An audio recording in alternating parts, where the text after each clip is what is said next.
Hey there, everyone. It is James Gardner again for another Conversations in Courage. And today I'm super excited. Um, we're going to go down a road of conversation, a courageous conversation around a three-letter word that seems to kind of drive people mad and create an uproar and whispers in the corner, and it's a very powerful thing, and that is the topic of sex, sex, and in all its intricacy, intricate layers and whatnot. So today I'm really excited. I have with me someone who is going to uh, break open and demystify sex for us so that we really have a broader understanding of its power and its empowering effect that it can have in our lives. She is a sexual educator. She is a holistic teacher. She's a coach.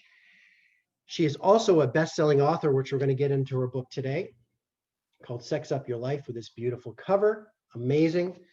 And it is my privilege to welcome a friend and a colleague, Julie Archambault, to the show. Hello, Julie. How are you? Hi, James. All right. So AG. JG, I know, right? Jules and JG. So we're going to get into the book in a minute, gang. This is my personalized copy. It's an amazing read. We're going to talk to that. But first, I want to introduce Julie and just hear a little bit from Julie about what she is all about and say hi to our viewers. Okay, well, thanks so much for having me on your show on Conversation Around Courage. I think, courage for me is a very meaningful word. Um, because as much as we talk about sex, we can talk about it in very banal ways, but I think it actually is the doorway into so much information about ourselves, so much intimate and sensitive places for so many people that it's actually a wealth of information and feedback and self-knowledge, and also, it's fire, so it can also burn us and it Yeah. can wake us up, and it's all this. So it's a very powerful conversation to take on. And if we link it back to the idea of courage, it takes courage to really look into this deeply. So, yeah, thanks for having me on the show and wanting to have this courageous conversation. Yeah. I'm actually really looking forward to this. You had mentioned something earlier when we were having one of our meetings, and you talked about the courage to feel safe in sex, and I guess whatever that means to each of us, and therefore in reality feel safe in life. There's a connection between the two, right? Mm-hmm. Absolutely. So let's start. Let's start with. I'm curious to know is why sex. We all have our kind of campaigns our crusades, if you will, and you seem to champion this and wrote a book around this. So where did that inspiration come from? Well, I come from a background of holistic education, which really looks at, how do we actually educate the human being to reach its full potential? And that involves like so many different layers. It involves, how do we wake up all our senses? How do we become a sovereign human being?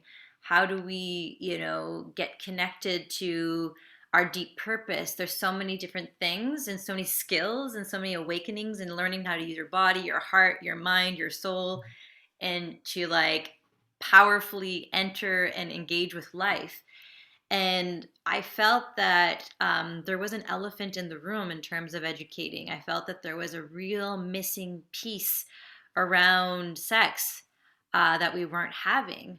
And as I say, we kind of would approach it in very superficial ways, or if in school we would teach about, STDs, and, you know, um, we talk about it in terms of, a risky thing that you have to protect yourself against, but we never have the chance of fully Mm, embracing how complex and how multi-layered sex is.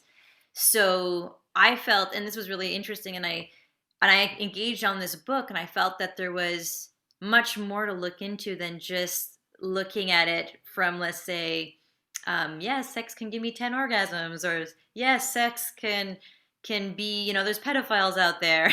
There's like so many Right. conversations around sex, but I felt like we didn't have this full picture, how sex can on one hand really hurt you. It has the power of destroying people's lives, and it also has the power of healing people. And I felt that this was a disconnect around these two polarities. And I started researching and interviewing people actually before the whole Me Too movement blew out of, like, sort of, it was kind of like this awakening of consciousness in the population of like, Yeah. oh my God, there's all these things going around in sex and it's just not okay anymore. But we just didn't have the full picture. So I wanted to bring in the subtlety of what it means. Why can sex be so hurtful and break people, and, have people live in shame for their whole lives, or feel like, broken for their whole lives? And then how can sex be like this powerful modality of healing, or a powerful experience of bliss or oneness, or ecstasy, that's almost a very spiritual experience? How can the same thing give us these two experiences? And so that's where I started from. I tried to create this kind of continuum Mm. of going from completely disconnected, hurtful, bit fragmenting sex to this powerfully integrative, blissful, spiritual, powerful experience, to sort of see, what if we draw this continuum from there to there, what are we going to learn about our humanity? What are we going to learn about our potential? And what are we going to learn about how important understanding our sexuality and our sexual energy is in this path of growth, in this path of becoming that full human being that we're all seeking, and the sovereign human being that we're all seeking unconsciously to achieve. Yeah. Well, why in this day and age where, we can say that we've, as a most cases, we can say that we've evolved, right, with our thought processes and our being more civilized, and in many ways we've become more intelligent. And yet, why why is sex still on the negative, or why is it still whispered in the darkness, as opposed to being championed and in the same conversation as brushing my teeth every day? Mhm. Or like, why is that? What's the stigma that's associated with it? Well, my understanding, after having done all this extensive research and conversations, and studied it and taken different classes and courses and just try to penetrate this with awareness, is that really our sexual energy is our life force. It's our life energy. Basically, when you're having sex with someone and it intensifies, it's like this electrical current that goes through your body, right? It's this very powerful, palpable force, and it's just an intensification of your life force. And basically, it's a very intimate experience, because as this life force goes through your body has the memory of all your different programmings, all the different systems of thought, all your blockages and hurts and pains, and anything that has not been addressed is like, it's almost like this landmine in your body. And so when this sexual energy and life force goes through your body in an intensified way, it wakes everything up. It's a very powerful thing. So it can wake up your shadow, it can wake up your pain points, it can wake up so many different things. So basically, if you have inherited all these systems of thoughts from culture, from family, about, or from religion, that our very negative message around sexuality, it's a very risky thing. It's a very risky conversation, because it's like, basically you're hitting up against some stuff that's uncomfortable. And so to take on these conversations around sex is a very powerful conversation, because you have to start looking. I mean, if you might not be aware of it, but you're going to bump up against your family programming, the messages that you got as a child. You're going to bump up against the messages you got from your teachers. You're gonna come up against your personal high school experiences. You're gonna have your first your first heartbreaks, and all these different things are gonna come up as you activate these forces. Anything that's shameful that you might have engaged in is still lurking inside. If you haven't taken care of it, it's going to come up. If it's a very powerful force of nature, and when you start, it's like a fire, and the fire can go wild, the fire can be tended to, or the fire can go out. Yeah. So basically, like, you have to, it's like this kind of, it's the skill of learning to play with this fire, and learning to um, also become aware of how it's connecting to everything else, how it's all interconnected. And that's why, if you are someone that is voiceless in your life, like, you don't know how to stick up for yourself, you don't know how to have boundaries, you don't know how to say no, well, this is going to show up in sex too, because it's the same kind of life forces that are going to be playing out. So it's really a metaphor for your life, Yeah. Yeah. So I don't know if this answers your question, Yeah. but it's actually, it really, if you really bring consciousness to what's going on to your sex life, or how you play out, how sex plays out in your life, how you engage in sex in your life, it's actually going to tell you a lot about yourself. And a lot of things might be unconscious.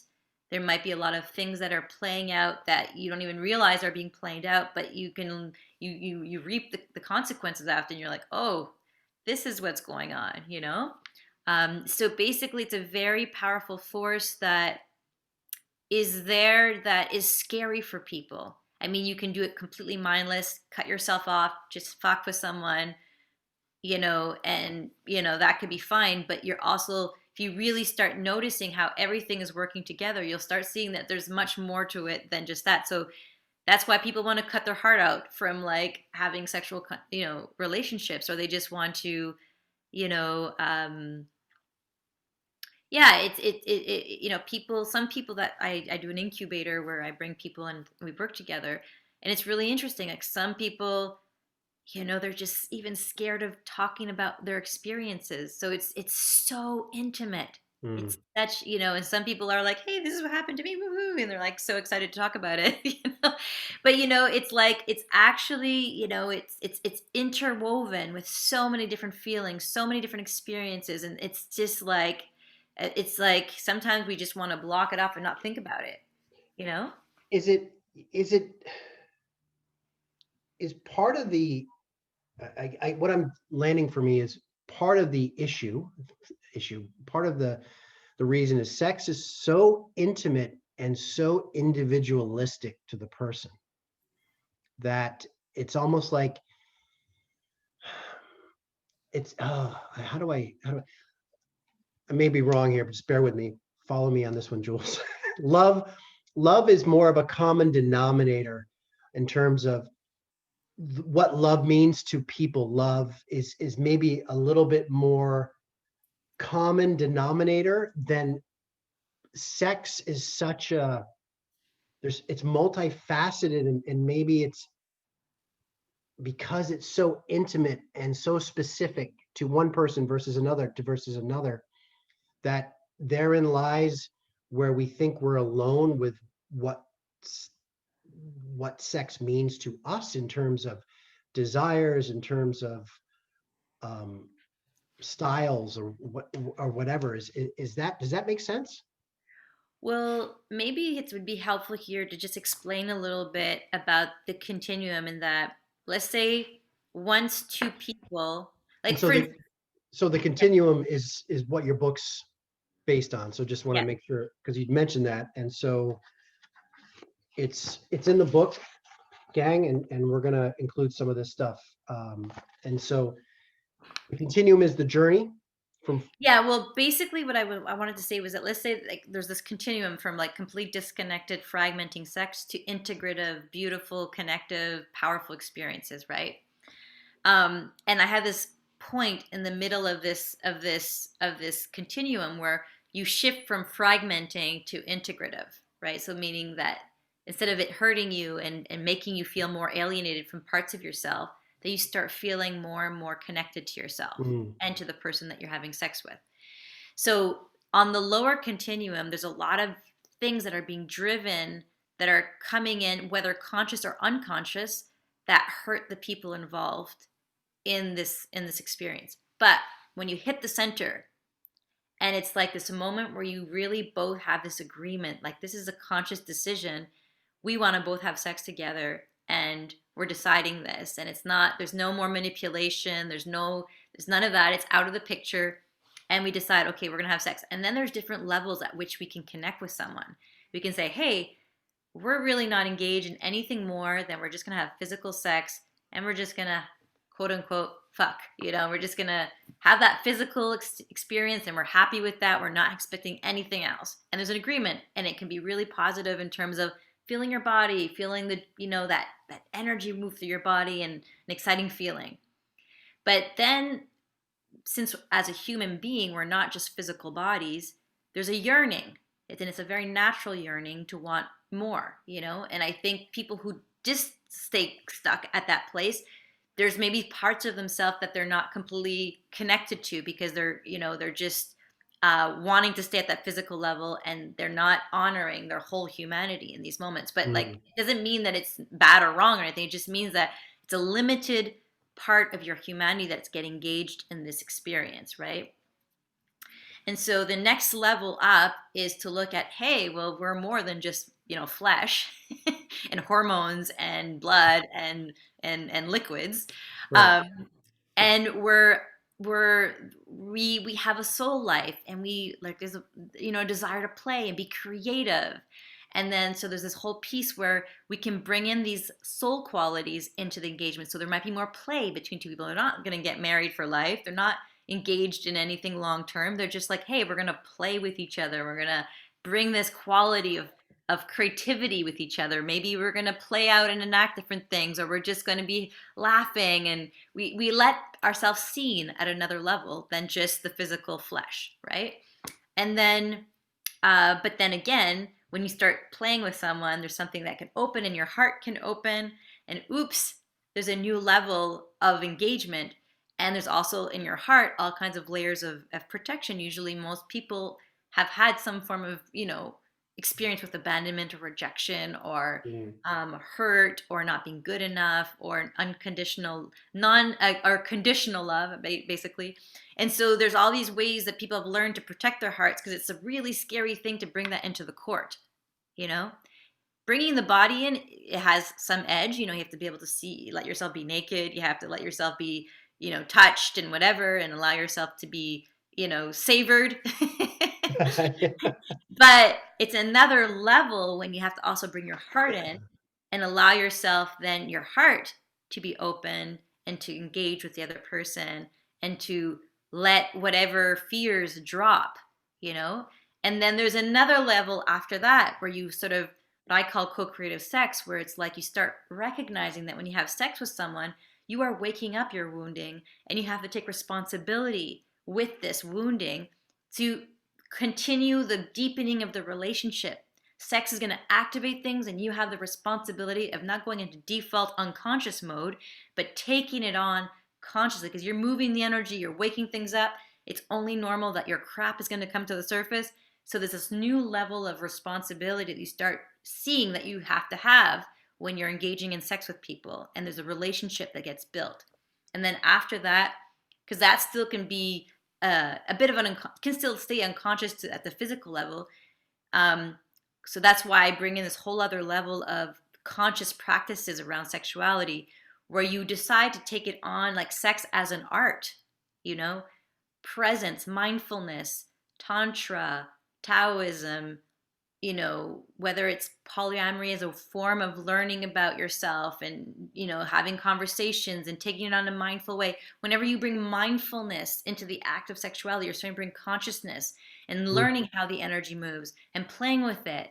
And maybe even you have some conscious practice around kink, for instance, but you really take it on as like a practice, and learning it, not just like bam, bam, bam, and it's over. It's like, oh, like we're cultivating an art here, right? And then but and then there's, and in the book I always go into all the details in the sort of unpacking of like, yes, well, you can have a conscious practice, but it doesn't necessarily mean that your heart is there yet. You know, there's all these contradictions that we have to hold and behold, and all paradoxes constantly. But then the next level after that is like, okay, well, once I've opened my once I've opened up my body, my soul, my capacity to play, I've opened up my heart, I've opened up my responsibility to engage in relationship and to process and to deepen, and I'm taking it on consciously with like a practice around sexuality to like bring in my mind and presence into what's actually happening. And then the next level is like, okay, am I actually committing to something? Because we can, as humans, we can also be very tentative about things, go in and out. But what does it mean if I take on something and really want to cultivate over a longer period of time? Because, we know when we go into a sprint, it's very different than going into a marathon, right? You Mhm. have to be able to manage your energy differently. You have to have different skills. So there's different kinds of, it brings different human faculties into the court when you're taking on these different challenges. So I just kind of want to bring that picture in to show that we're always we're always bringing something into the court. And what is it? Become aware of it. Is that all you want? Are you ready to bring in more of yourself? Because this path that sexuality brings us on is one of integration and of fully. It's like this force. You can't once you start doing it and it starts happening. It start waking things up. It's like this thing that you just have to surrender to because it's a stronger force than you. It's like it's actually wants. It's like just look at this image like this. Our life force is like a river, and our shit, all our stuff that we accumulate, all these programming and ideas that we receive from culture, family, history, our personal experiences are kind of like these little dams along the way, and the water stops, flowing properly. And so basically the river's intention is to flow, and it wants to do its full thing. It wants to get to the river wants to get to the ocean. Right. So that's its commitment. It's like this drive, this force. And us with our little crap, we get in the way and we stop this energy from flowing, and we reduce our experiences because of them. The more we open up, the more that energy is a powerful force. And the more we have this in sexuality too, the more this force of nature is also going to show up in our personal lives too. It's just how it works, right? So I don't know if that helps. Yeah. So yes, going up the continuum. So what would be, is there a is there an Oz at the end of the continuum? I mean, like in other words, is there a place that we should all strive to get to? Well, the Oz, didn't you know that Dorothy said there's no place like home? There's no Touche. place like home, and she discovered that she had home all along, right? Okay. So, and then the scarecrow discovered that he had brains all along too, and that the the lion discovered he had courage at the end. But it was the journey that allowed them to discover these forces. Um, so yeah, I mean the process is ongoing because it's a purification, a constant purification. There's layers and layers and layers, and it's a constant process of empowerment and of coming to self and alignment with self. And you stray, and then we get hit by the slaps in our face again, and we just we have to like absorb that and learn again, and like, okay, do I get to level 2 now? Do I get to level 3? Do I get to level 4? Mm. There's a process of integration, and I think until we're not enlightened beings, it's going to keep on going.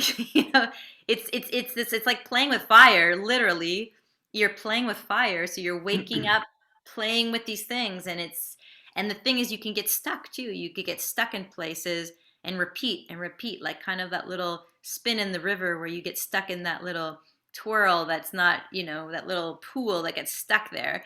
We can get stuck and we play out patterns over and over and over and over again. Or we can also choose to be like, okay, I bring consciousness to this fucking thing. And I'm gonna like be able to move on and let my energy flow in a more powerful way than stuck here in this limited way, right? And so the work that you do, and so maybe we can talk a little bit about the incubator, because so you help people, you guide people in understanding perhaps where they fall in the continuum. And what I want to discuss with you is, I know you bring in art, you bring in writing, and really connecting to their internal truth, Yeah. um, as a way to open up that movement forward. So can we talk Yeah. about that a little bit? Well, what I'd say about, like, where are we on the continuum? I'd say that, what I've discovered working with different people in the incubator is that, because we read one chapter every week, and each chapter will have something to teach you. Like, we have bits of ourselves all over the continuum all the time, you know? Agreed. And it's like we're trying to, like, go and activate these parts of ourselves to, like, finally let them, like, just, like, integrate into our experience, as opposed to being those little knots along the way, um but yeah, it's kind of designed in a way where you every step of the way you're going to learn something about yourself, because we are multi-layered human beings, and there's things of the past, there's things that are in their present, and there's all kinds of things that are, there, right? But I'll just give a little more, like, context to what the incubator actually is. So I've designed this course where it's like a 12-week program, where we kind of take one chapter a week, and the idea is that we dive into some of the themes and wake up, help people find in their own personal experiences, where do these things resonate? What are the things, I have a chapter on sex work, and it's like, people are like, who don't do sex work, like, that's not a chapter that's important to me. And yet there's experiences that are portrayed in these different chapters, where you're like, oh yeah, okay, this person was groomed and this is how it showed up. Yeah, that's I right. remember that happening to me. Or I was, unraveling in this relationship. Oh, that's interesting, that happened to me. Or, it's kind of like, or, you get to see yourself in image form, and it get reflected back to you, and you're like, oh yeah, and it just wakes up your memory around your experiences. Um, and it's interesting. I just gave this workshop this weekend to a new group, and it was just someone who invited me to their, big kind of summit weekend thing. And within 2 hours, I took this group of people and just asked them, okay, I'm going to give you, like, a theme, and you're just going to take your pen and your paper, and you're just going to write the first things that come out. You're not going to start editing with your brain, because the problem with our brain is it sort of, like, wants to control everything all the time. But what I'm interested in is helping people accessing their soul lives, accessing what's deeper Yeah. inside that they're not always aware of. And then as people start writing, I'll ask the question, like, okay, well, what was the first message that you got when you were growing up around sex, for instance? And then they'll just start writing.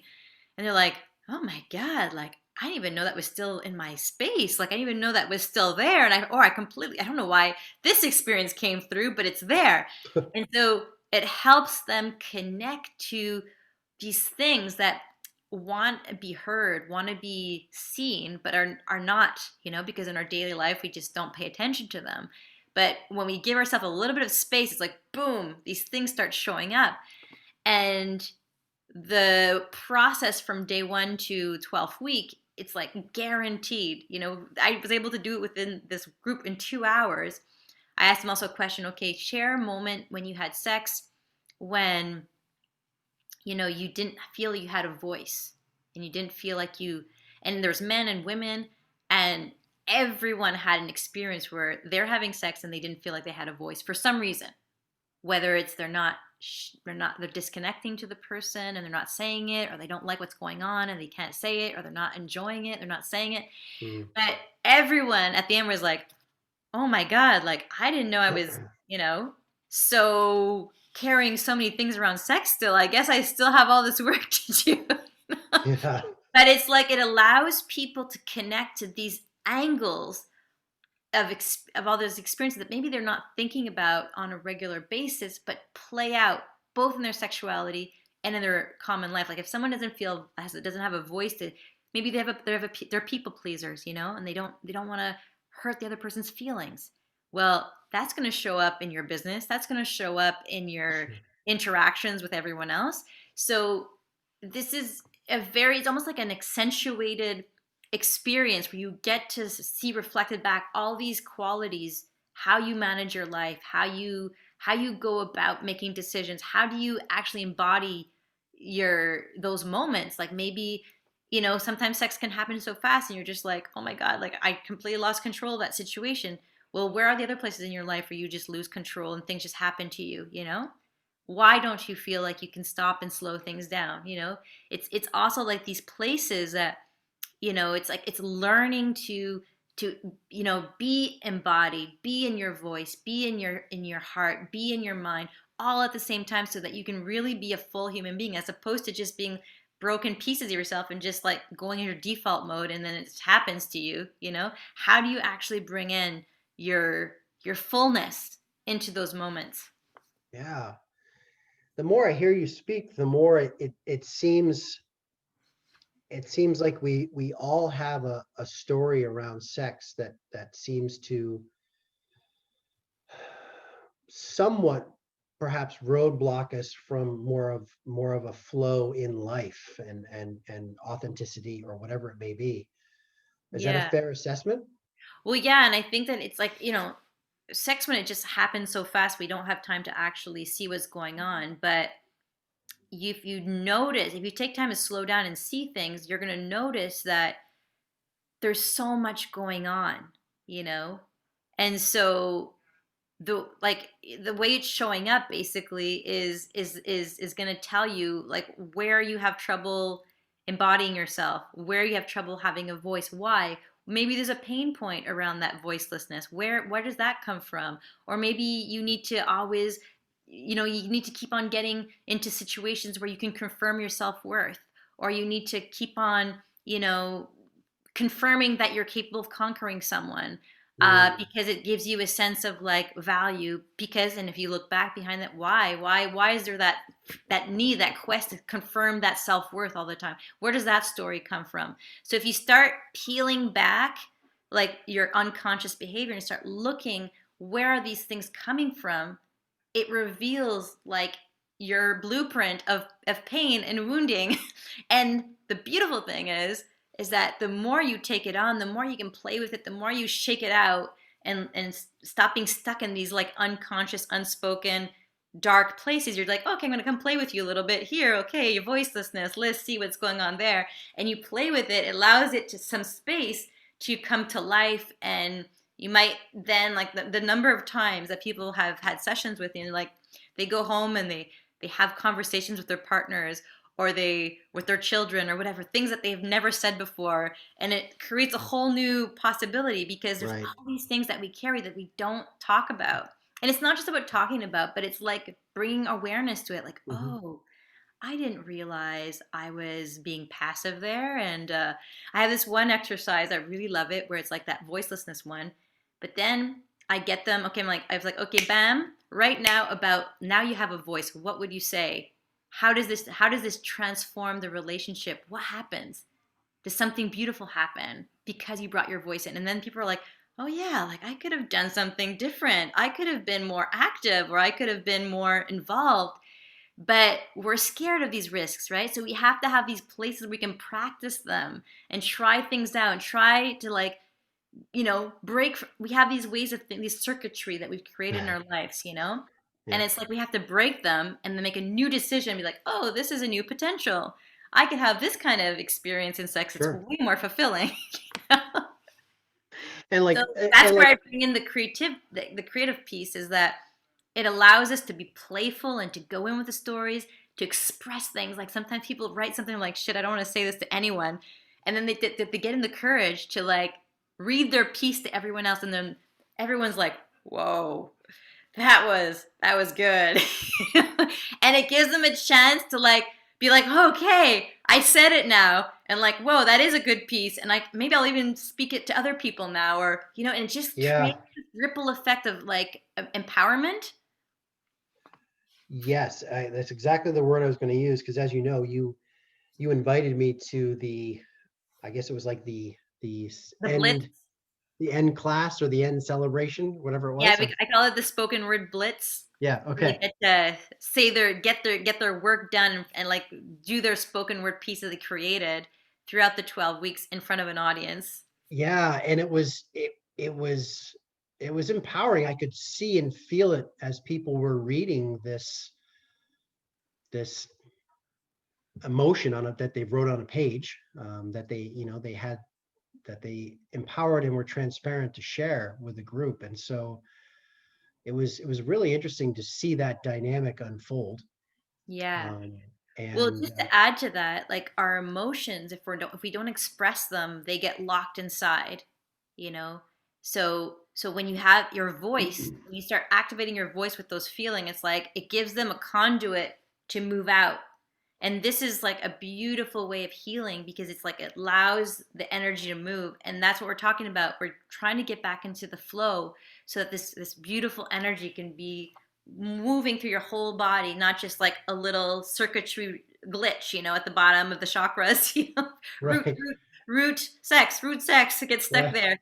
And basically people get sick. They get sick with living from those places because they're often in fear. They're often either taking advantage of people or whatever. It's like it's not a healthy place to be. So you have to like move out of those places so that you're activating your whole human potential. Your whole human hmm, potential includes your heart, includes your spirit, includes your voice, includes your wholeness. yeah, yeah. And it's the courage to do the work. I mean, it's one thing to be aware, to create awareness around how deeply rooted sex is to our habitual behaviors over the Hmm. years. Yes. Um, Well, that's a really good point. I just want to underline that habitual behaviors, like, well, we can be drawn to people and there's like something that happens and then sex can happen and then we can fall into our default patterns. And that's habitual. The habitual patterns you're talking about are that it's like default, like you go into unconsciousness. And in the book, I talk about this a little bit. Like, it could be like, hey, you have two people come together, they have sex, and it's like, okay, once that kind of energy moves and it's like, okay, I'm going to go do my porn here, I'll go take care of the kids here, and then disconnect happens, right? yeah, Those are default modes. Like, this is how we kind of protect ourselves. This is where we find some form of like unconscious comfort. Maybe our parents did the same thing. So it's like, how do we go in and break things so that it's like, no, there's like actual connection, there's actual like we're actually moving through past our unconscious ways of behaving that we might have inherited. Maybe it's our culture who taught us those ways, but they're just not productive. Maybe for men, they've been taught not to cry or not to feel or to be stoic and strong, and it's like it's just not serving them. It doesn't serve the relationship. Maybe the women have been taught to give too much and be overly mm, generous, and that doesn't serve the relationship either. So it plays out dynamics, and we're constantly invited to look at what's showing up, what default modes are there, so we can flag them and right. then transform them so that we can bring aliveness back to the relationship and back to our sexual energy so that something real can keep on happening between the two people.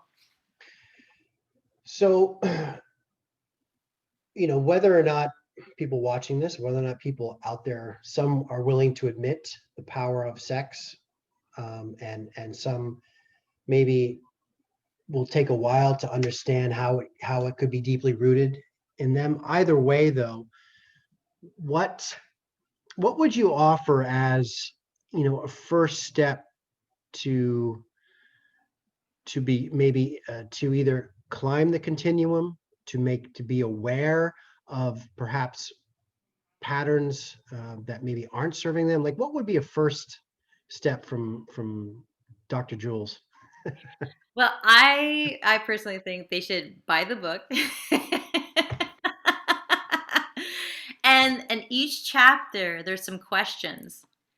And I would answer those questions because it starts helping you map out how sex shows Yeah, up in your life. Where's your wounding? Where is your pain? And that was one of the most beautiful things that I learned throughout this whole process is that sometimes we think that um, the things that are not going well in our sexuality are because of sexual trauma, and that's actually false.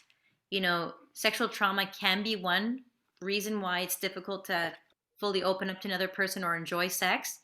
But there's all these other traumas, all these other things. If you don't have a voice, if your voice has been humiliated, if you don't have self-esteem because you've been made wrong or you felt not good enough for one reason or another, if you know, feel like your body is ugly or not in the standard of like society's desirability, if you feel like, you know, there's all kinds of reasons. Maybe your culture is not, you know, valued, or you're like, you know, you come from a poverty mindset and you feel like Mm, you have to just take what you get, or whatever it is. You know, we have so many different things that play out and will actually determine how sex shows up in our lives, you know. um, and it's completely linked as well to how it showed up for our parents and how it showed up for their parents and their parents. And so we also have this ancestral line that we're actually called to like bring consciousness to, so that we don't keep on reproducing what we're just receiving as inheritance, you know. yeah. I know that I've experienced sometimes grief for different things that are not even my responsibility. I mean, I inherit it from people who didn't process their own stuff. So we have to sort of become aware what we're carrying, what's driving our sexuality, what's driving our behavior, what's driving the types of relationships that we attract into our lives. Why does that show up? Because we're always attracting exactly what we need to learn, you know. So what is it? Where can we own our own shadow around like why we're attracting that into our lives, and to bring consciousness into it so that we can heal whatever needs to be healed, so that it creates more and more embodiment, more and more embodiment in our heart, more and more awareness and power in our voice. It allows us more and more awareness and presence of mind, and that we can bring this into the full experience, so that yeah, we have a better, we attract the right thing. We attract the thing that is going to be um, uplifting and fulfilling for us, you know. Until that point, we're probably going to be stuck with all these things that are uncomfortable. And it doesn't mean it's a finite experience. Like, you know, there's a growth, especially people that are are really called in this lifetime to grow. Some people have this exponential growth rate. Some people seem to be really happy. Just, you know, I just look at Liz. I was talking about my grandparents this morning. You know, they were just like joined at the hip and just in love, and it was a very pure love, and they probably didn't have a lot of sex, because I know that probably for their reasons. I won't necessarily go into it, but um, they were happy. Like that was their level of consciousness. But some people, they're really called to like grow in their Right. consciousness, and they're really called to take these questions on in a very engaged way. And or else, you know, I know I'm a very sensitive person. If I don't feel aligned with what's going on to me, it's like it creates so much disruption in my life. I really have to take care of it, or else it's crap. You know? So I think that, yeah, I think that basically we have to do the work. We have to take it on consciously. And I think it doesn't mean that everything's gonna be perfect in the future, but I think, you know, there's always progress. There's always a little bit more alignment, a little bit more feeling of like empowerment and peace within ourselves, and satisfaction in connecting with the other person. So I think there's always a growth, but you can, there can be knots that it can be really stubborn knots, and it takes something to bring consciousness into them and to unravel them.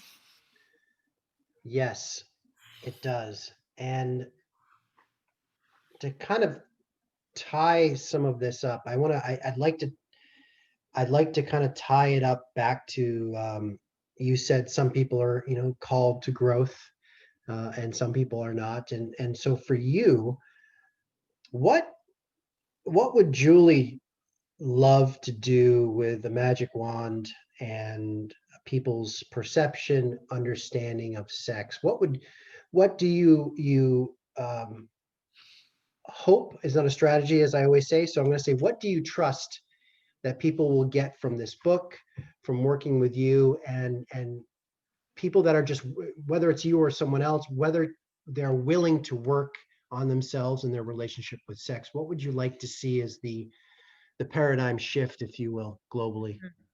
Well, anyone that's like involved in like, you know, growing their consciousness can probably connect with this idea of the aha moment. You know, if you just think of yourself in your life, like there's moments where you're like, oh my God, aha. There's a moment where you're just like, wow, I just realized this. That's what's been driving me.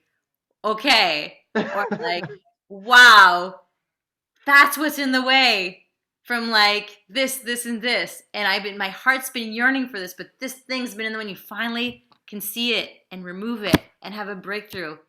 There's nothing more rewarding than that, Yeah. and feeling like you are getting closer and closer to like what your heart desires, right? So I think a lot of people want connection. A lot of people want to feel fulfilled sexually. They want to feel fulfilled in their life purpose. They want to be fulfilled in their fullest expression of self on earth, And that's what we're going for here, folks. It's like that is the path towards sovereignty, inner sovereignty. But it's like also inner sovereignty means feeling aware of what your heart's experiencing, aware of what you want to say, and having the power of doing it. You know, it's being connected to yourself so that you can be the creator of beautiful connective experiences and actually be fulfilled by them, not, at the end of the day feel like shit, that was another shit show. you know? Right. So I Right. think people yearn for that.